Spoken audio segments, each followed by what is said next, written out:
Comment faire du bloom en temps réel dans la viewport de Blender avec Eevee? C'est quelque chose qui était très simple et qui était rendu possible dans les anciennes versions de Blender en allant dans les render properties, en restant sur le render engine de type Eevee. Et on avait juste une coche, ici une option à activer qui s'appelait bloom, et là c'était magique. Tous les éléments qui émettaient de la lumière avaient du glow autour visuellement dans la viewport en temps réel.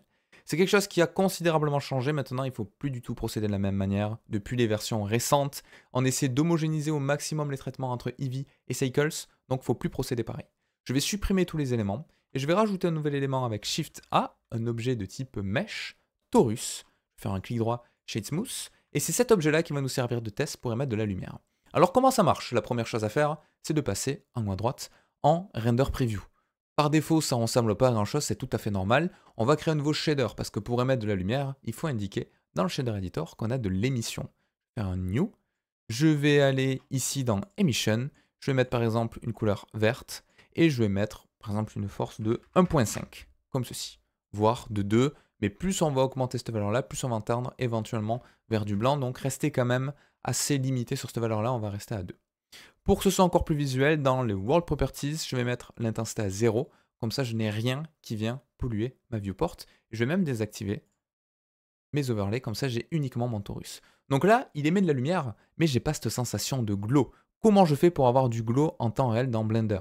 Je vais tout simplement, en haut à droite, aller dans le compositor. Le compositor, c'est le panneau qui me permet de faire du compositing dans Blender. Et là, vous dites peut-être, mais moi, je ne veux pas faire du compositing. Je ne veux pas traiter l'image finale de sortie de mon rendu, je vais traiter le temps réel de ma viewport. Mais maintenant, c'est quelque chose qui a été un petit peu fusionné parce que vous pouvez voir en temps réel dans votre viewport le compositing. Comment ça se passe? Je vais activer deux options.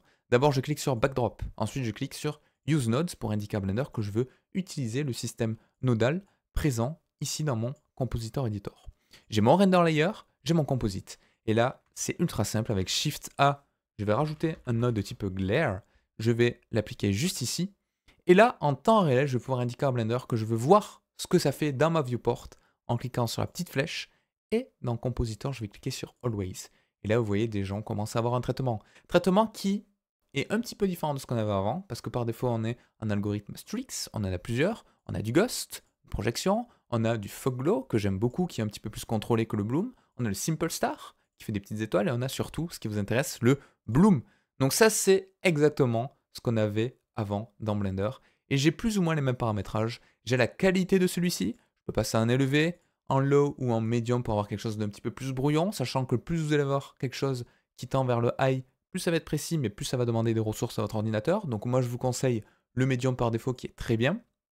Vous avez le mix pour mélanger avec la valeur antérieure à l'image, c'est-à-dire que si je mets un mix à 1, j'ai uniquement mon bloom qui apparaît. Si je le réduis un petit peu, je retrouve mon image de base par défaut, donc c'est une sorte de facteur multiplicateur. J'ai mon threshold, qui est le seuil à partir duquel Blender considère qu'il doit faire du bloom. Donc là aussi, ça va filtrer un petit peu l'image. Par défaut, il est à 1. C'est également très dépendant de la valeur d'émissive que vous avez mis dans le shader. Et vous avez le size, qui est la taille, tout simplement, de votre bloom. Donc l'avantage de ça, c'est que c'est compatible à la fois avec Cycles et Eevee. Donc si je passe en Cycles GPU par exemple, vous voyez que j'ai exactement le même résultat. Ce qui est ultra cool, c'est que vous pouvez l'activer ou non en allant directement ici, Disable ou Always. Caméra, c'est uniquement pour le mode caméra. Et également, le gros avantage, si je duplique cet objet-là, ça marche bien évidemment en temps réel. Et si je fais un nouveau shader et que je change sa couleur, j'ai mon glow qui va être projeté sur l'intégralité de mes éléments et ça va traiter toute l'image. Donc voilà, maintenant, vous savez faire du bloom en temps réel dans Blender avec Eevee depuis une nouvelle version sans passer par l'ancien paramétrage qui était juste ici. Donc c'est un petit peu plus long, mais c'est beaucoup plus souple et ça rentre dans une perspective d'évolution de Blender et en termes de processus, c'est quand même beaucoup plus avancé que ce qu'on pouvait faire avant. Donc j'espère que ça vous aura plu et je vous dis à la prochaine pour une autre vidéo sur Blender. Ciao ciao!